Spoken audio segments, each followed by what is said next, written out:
inshallah, Islam. We will happy. All this our your brother.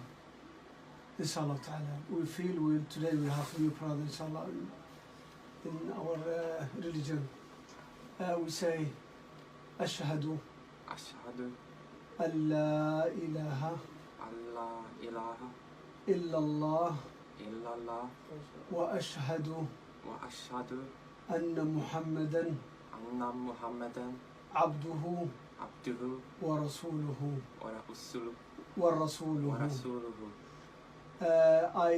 I witness no God but Allah and Muhammadan messenger of Allah. Barakallahu feekum. MashaAllah. Allahu Akbar. Allahu Akbar. Takbir. MashaAllah. MashaAllah. MashaAllah. MashaAllah. MashaAllah. MashaAllah. MashaAllah. MashaAllah. Alhamdulillah Rabbil Alameen. Alhamdulillah Rabbil Alameen. الحمد لله. اللهم ثبت على الإيمان يا ربي. آمين. اللهم ثبت على الإيمان يا ربي.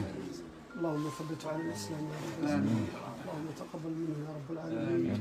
اللهم أمت على شهادة لا إله إلا الله ومحمد رسول الله.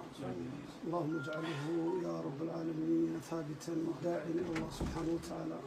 صلى الله على سيدنا محمد.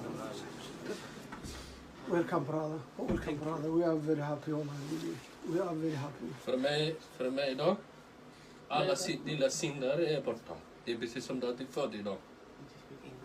Yeah. Today you are like baby. Yeah. You don't have any sin. You like fought today. Okay. Every you think you do before they are finished. You like born today. Yeah. Don't you think about what happened and this? You are very like Clean.